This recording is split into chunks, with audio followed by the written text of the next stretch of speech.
on continue ensemble notre exploration de la COP.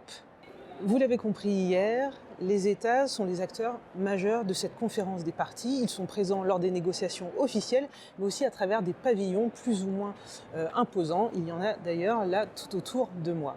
Les États, ce sont aussi les politiques. Alors la France est représentée par Édouard Philippe. Alors je ne l'ai pas croisé encore aujourd'hui. Et puis il y a aussi des politiques, peut-être en campagne. Nancy Pelosi qui représente les démocrates américains et puis aussi des politiques locaux. J'ai croisé Pablo Iglesias, le leader du parti Podemos. Les États, pour ces négociations, ils sont aussi organisés en sous-groupes, en fonction des spécificités qui sont les leurs. Je pense par exemple aux pays en développement. Alors j'ai pris ma liste.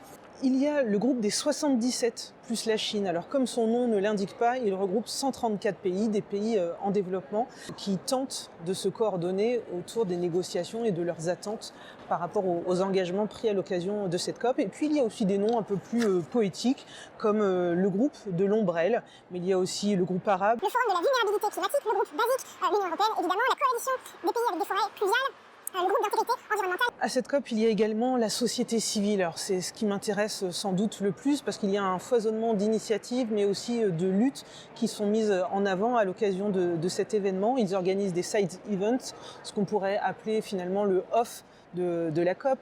Ils se mobilisent autour de, par exemple, la Global Campaign. La Global Campaign, on en parle justement ce soir dans l'épisode du podcast #2050. Ils organisent aussi des mobilisations citoyennes comme la grande manif qui aura lieu le 6 décembre en plein centre de Madrid. Et d'ailleurs, je vous y emmènerai toujours avec le podcast. Il y a aussi la presse qui est présente largement. Alors on les reconnaît à leur mine fatiguée et puis à tout l'attirail qu'ils trimballent avec eux, évidemment.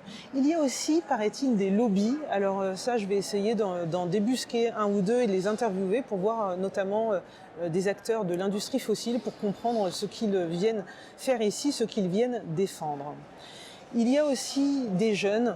Greta Thunberg arrive cet après-midi ou demain à la COP. Il y a aussi des jeunes qui viennent de plein de pays. Vous voyez l'image à l'instant de Anne Flore, qui est une jeune béninoise. Et justement, j'aurai un épisode du podcast qui s'intéresse en particulier au Bénin, comment le pays s'attaque à la crise climatique.